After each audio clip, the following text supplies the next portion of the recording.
এই নির্বাচনে পীর সাহেব চরমোনাই হুদাইবিয়ার সন্ধির মতো একটা চুক্তি করেছিল, কথা বলেন ঠিক কিনা? এই হুদাইবিয়ার সন্ধির বাস্তব চুক্তিগুলোকে তারা উপেক্ষা করে মনে করেছে তারা বিজয় অর্জন করেছে। না, বিজয় অর্জন করে নাই।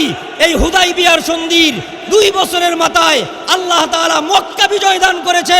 হুদাইবিয়া যখন হয়ে গেছে, অবশ্যই অবশ্যই পীর সাহেব চরমোনাইয়ের নেতৃত্বে মক্কা বিজয়ের মতো ঘটনা বাংলাদেশে ইসলাম প্রতিষ্ঠা হবে ইনশাআল্লাহ। এজন্য আল্লাহ তাআলা আমাদেরকে এই কাফেলার সাথে মুজাহিদ কমিটি সকল ঔষধগুলো পালন করে সাহাবায়ে কেরামের মতো আমাদেরকে এই পীর সাহেব চরমোনাইয়ের নেতৃত্বে ঐক্যবদ্ধভাবে ইসলাম প্রতিষ্ঠার আন্দোলনে আমাদেরকে থাকার মতো তৌফিক দান করুক। মানুষ মানুষকে গোলাম বানায় রাখে। একজন মানুষ, সেও তার 2টা হাত আছে, পা আছে, আরেকজন মানুষ তারও 2টা হাত আছে, পা আছে, কিন্তু একজন মানুষ আরেকজন মানুষকে গোলাম হিসাবে বাজারে বিক্রি করে দিচ্ছে, তাকে নিয়ে নির্মমভাবে অত্যাচার করতেছে। তার ব্যক্তি স্বাধীনতা বলতে কিচ্ছু থাকে না। আমার নবী চিন্তা করলেন, না, একজন মানুষ একজন মানুষের গোলাম হইতে পারে না। আল্লাহর রসুল ছোট্ট সময় তিনি চিন্তা করলেন, আমি কেমন সমাজের ভিতরে বসবাস করি। সেই সমাজের ভিতরে একজন মানুষ যদি অসহায় অবস্থায় থাকে, যদি দারিদ্র অবস্থায় থাকে, কেউ তাকে সহযোগিতা করে না। আল্লাহ রসুল চিন্তা করলেন, না, এটা মানুষের সমাজ হইতে পারে না। আমার নবী চিন্তা করলেন, একজন মানুষ অসুস্থ হয়ে বিছনায় দিনের পর দিন কাতরায়, তাকে চিকিৎসা দেওয়ার মতো কোনো ব্যবস্থা নাই। রসুল চিন্তা করলেন, এটা মানুষের ভিতরে সমাজ, এমন সমাজ মানুষের সমাজ হইতে পারে না। আমার নবী চিন্তা করলেন, এমনটা কেমন সমাজে আমি থাকি, এই সমাজের ভিতরে বাপ তার নিজের কন্যাকে জ্যান্ত মাটির ভিতরে পুঁতে ফেলতেছে, না, এটা মানুষের চরিত্র হইতে পারে না। আমার নবী তৎকালীন সময় মানুষের এই চরিত্রগুলো দেখে ব্যথিত হইলেন।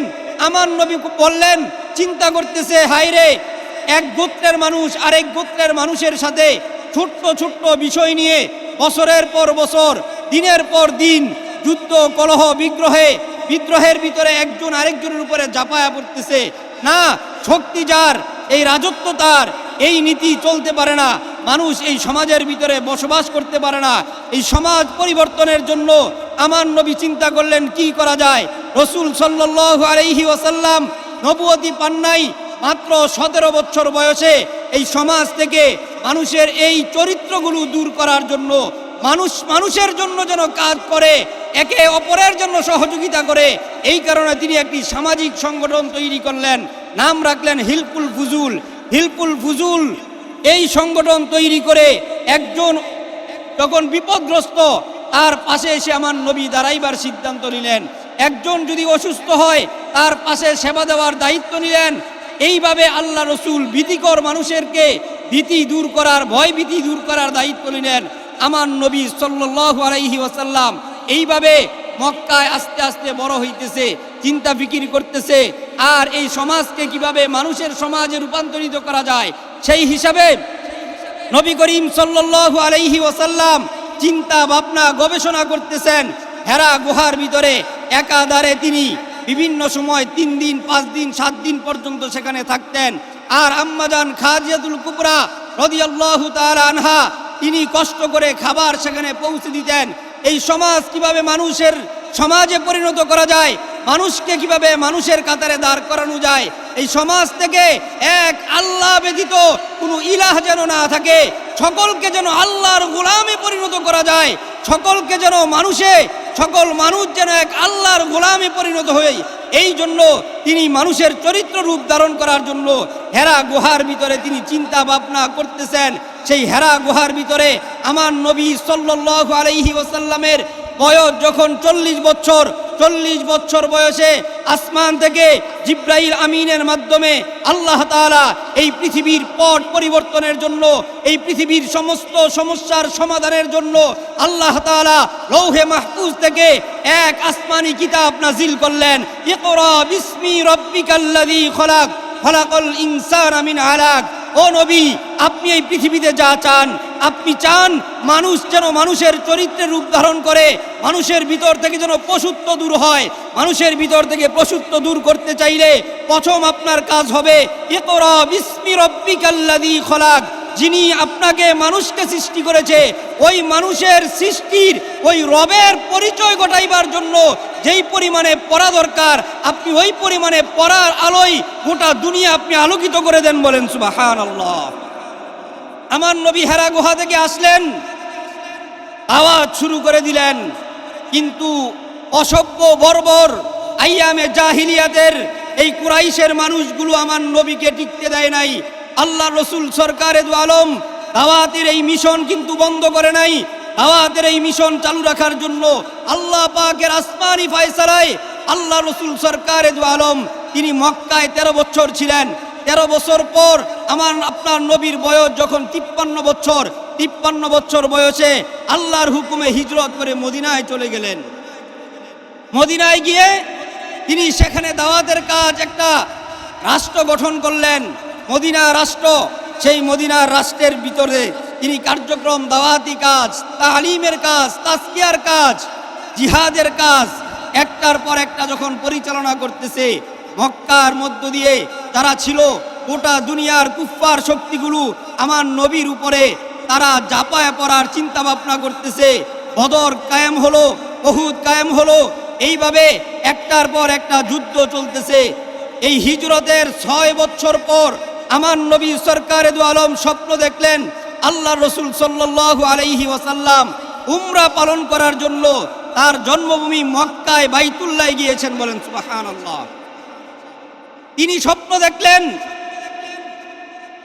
নবীদের স্বপ্ন ওহী, নবীরা ঘুমিয়ে যেই স্বপ্ন দেখে সেটা আসমানের ফয়সালা। আমার নবী স্বপ্ন দেখলেন, তিনি উমরা করার জন্য মক্কায় গিয়ে উমরা করে আবার নিরাপদে মদিনায় ফিরে আসলেন। আল্লাহ রসুল সরকারে দু আলম এই উমরার এই কথাগুলো সাহাবায়ে কেরামের মাঝে বললেন, আমি স্বপ্ন দেখেছি উমরা করার জন্য, আমি আমার স্বপ্ন বাস্তবায়নের জন্য উমরার উদ্দেশ্যে রওনা দিব। মক্কায় যে সমস্ত সাহাবায়ে কেরাম হিজরত করে মদিনায় আসলেন, ভিটামাটি ছাড়া, বাপ মা আত্মীয় স্বজন ভিটামাটি সব কিছু ত্যাগ করে যেই সাহাবীরা হিজরত করেছিল, তারা চিন্তা করলো নবী যখন মক্কায় যাবে, জন্মভূমিতে যাবে, আমরাও মক্কায় যাব আমার নবীর সাথে উমরা পালন করার জন্য। এই হিজরতের পরে 6ষ্ঠ হিজরিতে এই উমরা পালন করার জন্য 1জন 2জন করতে করতে 1500 হয়ে গেছে। কয় হাজার? জোরে বলেন। 1500 সাহাবায়ে কেরামের এই বিশাল জামাত নিয়ে আমার নবী সরকারে দু আলম মক্কায় রওনা করলেন উমরার উদ্দেশ্যে। জোরে বলেন, কিসের উদ্দেশ্যে? উমরার উদ্দেশ্যে রওনা করলেন। মক্কার কাফেরদের কাছে খবর চলে গেছে, আব্দুল্লাহর সন্তান মুহাম্মদ বিশাল এক জামাত নিয়ে মক্কার দিকে রওনা করেছে। মক্কার কাছাকাছি একটি জায়গা ছিল হুদাইবিয়া, 19 মাইল দূরে। এই হুদাইবিয়ার নামক জায়গায় রাত্রি যাপন করার জন্য তাঁবু গাড়লেন। মক্কার তৎকালীন সময় সবচেয়ে বড় লিডার ছিল আবু সুফিয়ান। আবু সুফিয়ান খবর পাঠাইল, কোনো ক্রমেই মুহাম্মদকে মক্কায় ঢুকতে দেওয়া হবে না। আমার নবী সাহাবীদের সাথে পরামর্শ করলেন, আমরা তো যুদ্ধের জন্য আসি নাই, প্রতিশোধ নেওয়ার জন্য আসি নাই, আমরা এসেছি আল্লাহর ঘর বাইতুল্লাহ কাবা জিয়ারতের জন্য, উমরার জন্য। হযরত ওমরকে ডাকলেন, ওমর, আবু সুফিয়ানের কাছে খবর পাঠাও, কুরাইশদের কাছে খবর পাঠাও, আমরা কোনো অস্ত্র শস্ত্র নিয়ে এখানে আসি নাই, আমরা 3 দিন থাকবো, উমরা শেষ করে চলে যাব। হযরত ওমর বললেন, ইয়া রাসূলুল্লাহ, আমার সাথে এই মক্কার লিডারদের অনেক সময় তর্ক বিতর্ক হয়েছে, তারা আমাকে সমঝোতার জন্য ভালোভাবে নিবে না। এমন একজন ব্যক্তিকে চয়েস করেন যার সাথে কোনো সময় কোনো তর্ক বিতর্ক হয় নাই, মারামারি হয় নাই। হযরত রাসূল আকরাম সাল্লাল্লাহু আলাইহি ওয়াসাল্লাম চিন্তা করলেন কাকে পাঠানো যায়। চিন্তা করে তিনি সিদ্ধান্ত নিলেন, আমার সবচেয়ে কাছের, যার কাছে আমি 2টা কন্যা সন্তান দিয়েছি, জিন নূরাইন হযরত উসমানকে সন্ধি প্রস্তাবের জন্য পাঠাইল। কোন সুবহানাল্লাহ। হযরত উসমান গেলেন, আমার নবীর পক্ষ থেকে গেলেন, নবীর পক্ষ থেকে গিয়ে বললেন, নবী সেখানে এসেছে যুদ্ধের জন্য না, 3 দিন উমরা পালন করে চলে যাবে। কিন্তু তারা উমরার সুযোগ তো দেয়ই নাই, বরঞ্চ হযরত উসমান রাদিয়াল্লাহু তাআলা আনহুকে বন্দী করে রাখছে। শয়তান একটা গুজব খবর ছড়িয়ে দিয়েছে, উসমান শহীদ হয়ে গেছে। সাহাবীরা এই খবর পাওয়ার পর ইমানি দীপ্ত তেজদীপ্ত আগুনে টগবগ করতেছে। আমার নবীর কাছে যখন খবর গেল, আমার নবী সাল্লাল্লাহু আলাইহি ওয়াসাল্লাম বললেন দুধ হত্যা। তৎকালীন সময়ও দুধ হত্যা ছিল আন্তর্জাতিক অপরাধ। রসুলের রিপ্রেজেন্টেটিভ, প্রতিনিধি, তাকে হত্যা করা মানে রসুলকে হত্যা করা। কথা বলেন ঠিক কিনা? সমস্ত সাহাবায়ে কেরাম শপথ নিলেন, লাকাদ রাদিয়াল্লাহু আনিল মুমিনিনা ইয ইউবাইউনাকা তাহতা আশ-শাজারা। একটি গাছের নিচে শপথ নিলেন, উসমান হত্যার প্রতিশোধ নিবে। সমস্ত সাহাবায়ে কেরাম বায়াত নিলেন, মুরিদ হইলেন। আমরা মুরিদ হওয়ার কোরআনের অনেকে, তারা বায়াত নেওয়ার অনেকে দলিল পায় না। এই লাকাদ রাদিয়াল্লাহু আনিল মুমিনিনা ইয ইউবাইউনাকা তাহতা আশ-শাজারা, এই গাছের নিচে 1400 সাহাবী আমার নবীর হাতে হাত রেখে এক একজন করে জিহাদের বায়াত গ্রহণ করেছেন। বলেন সুবহানাল্লাহ।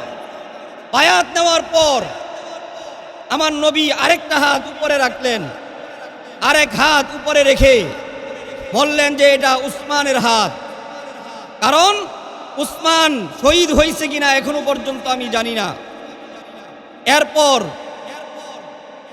যখন সকলে জিহাদের বায়াত নিল, মক্কার কুরাইশদের ভিতরে আতঙ্ক তৈরি হয়েছে। আমরা মক্কায় মার খাইলাম, আমরা বদরে মার খাইলাম, উহুদে মার খাইলাম, হুনাইনে মার খাইলাম। এইবার যদি একেবারে মক্কায় আমাদের বাড়িতে এসে মারে তাইলে ইজ্জত থাকবে না, তাড়াতাড়ি সন্ধির প্রস্তাব দাও। সন্ধির প্রস্তাব দেওয়া হলো, সময় সংক্ষিপ্ত। সমস্ত প্রস্তাব কাফেরদের পক্ষে ছিল। সমস্ত সাহাবীরা আশ্চর্য হয়ে গেলেন যে এই সন্ধিতে কিভাবে স্বাক্ষর করা হয়। সমস্ত চুক্তির শর্তগুলো ছিল কাফেরদের পক্ষে, বাহ্যিকভাবে একটা চুক্তিও মুসলমানের পক্ষে ছিল না। কিন্তু আমার নবী সমস্ত চুক্তিগুলোর উপরে তিনি স্বাক্ষর করলেন। এবছর হজ করবে না, উমরা করবে না, চলে যেতে হবে। আগামী বছর উমরা করবে, কোনো অস্ত্র নিয়ে আসতে পারবে না, 3 দিন থাকতে হবে, কোনো আত্মীয় স্বজনের বাড়িতে যাওয়া যাবে না। মক্কার কোনো মানুষ যদি মদিনা থেকে ফেরত আসতে চায় তাকে ফেরত দেওয়া হবে। মক্কার কেউ যদি মদিনায় যাইতে চায় তাইলে তাকে দেওয়া যাবে না। এরকম একচাটিয়া কাফেরদের পক্ষে, কুরাইশদের পক্ষে সমস্ত শর্ত। এরপরেও আমার নবী এটা স্বাক্ষর করলেন। স্বাক্ষর করার পর যখন সাহাবায়ে কেরাম চিন্তা করলেন আমাদের বুঝে আসে না, হযরত উমর বললেন, ইয়া রাসূলুল্লাহ, আমরা কি হকের উপরে নাই? আল্লাহ রসুল বললেন, হ্যাঁ হকের উপরে আছেন। বলতেছেন কোরআন কি সত্য না? হ্যাঁ কোরআন সত্য। কোরআন যদি সত্য হয়, আপনি যদি রসুল যদি সত্য নবী হয়ে থাকেন, তাইলে আমরা কেন এই কুরাইশদের পক্ষে আমরা শর্তের উপরে সাইন করব? আমার নবী তারপরেও সাইন করলেন। মক্কার দিকে রওনা করলেন, মদিনার দিকে রওনা করলেন। মদিনার রাস্তায় যাইতে যাইতে সমস্ত সাহাবায়ে কেরাম শর্ত ছিল 10 বছরের ভিতরে কোনো কেউ কারো উপরে আক্রমণ করবে না। যেই রাত্রিতে কাফেররা সাইন করেছে ওই রাত্রিতেই মুসলমানের উপরে তারা আক্রমণ করেছে। বলেন নাউযুবিল্লাহ। মুসলমান সাহাবায়ে কেরামের শরীরে রাগ আরো বেশি, কিন্তু আমার নবী বললেন তাদেরকে আমি মাফ করে দিলাম। মদিনায় যাওয়ার আগে আগে আলোচ্য আয়াত নাজিল হলো, ইন্না ফাতাহনা লাকা ফাতহাম মুবিনা। আমি আসমানের মালিক আল্লাহ, তোমাদের কাছে যা মনে হইতেছে তোমরা পরাজয় বরণ করেছো না, আমি আল্লাহ ঘোষণা করলাম ফাতহাম মুবিনা, আমি আল্লাহ ইসলামকে, মুহাম্মদকে সুস্পষ্ট বিজয় দান করে দিয়েছি। বলেন সুবহানাল্লাহ। এই নির্বাচনে পীর সাহেব চরমনাই হুদাইবিয়ার সন্ধির মতো একটা চুক্তি করেছিল। কথা বলেন ঠিক কিনা? এই হুদাইবিয়ার সন্ধির বাস্তব চুক্তিগুলোকে তারা উপেক্ষা করে মনে করেছে তারা বিজয় অর্জন করেছে। না, বিজয় অর্জন করে নাই। এই হুদাইবিয়ার সন্ধির 2 বছরের মাথায় আল্লাহ তাআলা মক্কা বিজয় দান করেছে। হুদাইবিয়া যখন হয়ে গেছে, অবশ্যই অবশ্যই পীর সাহেব চরমনাইয়ের নেতৃত্বে মক্কা বিজয়ের মতো ঘটনা বাংলাদেশে ইসলাম প্রতিষ্ঠা হবে ইনশাআল্লাহ। এজন্য আল্লাহ তাআলা আমাদেরকে এই কাফেলার সাথে মুজাহিদ কমিটি সকল ঔষধগুলো পালন করে সাহাবায়ে কেরামের মতো আমাদেরকে এই পীর সাহেব চরমনাইর নেতৃত্বে ঐক্যবদ্ধভাবে ইসলাম প্রতিষ্ঠার এই আন্দোলনে আমাদেরকে থাকার মতো তৌফিক দান করুক। আমিন। ওয়া আখিরু দাওয়ানা আনিল হামদুলিল্লাহি রাব্বিল আলামিন।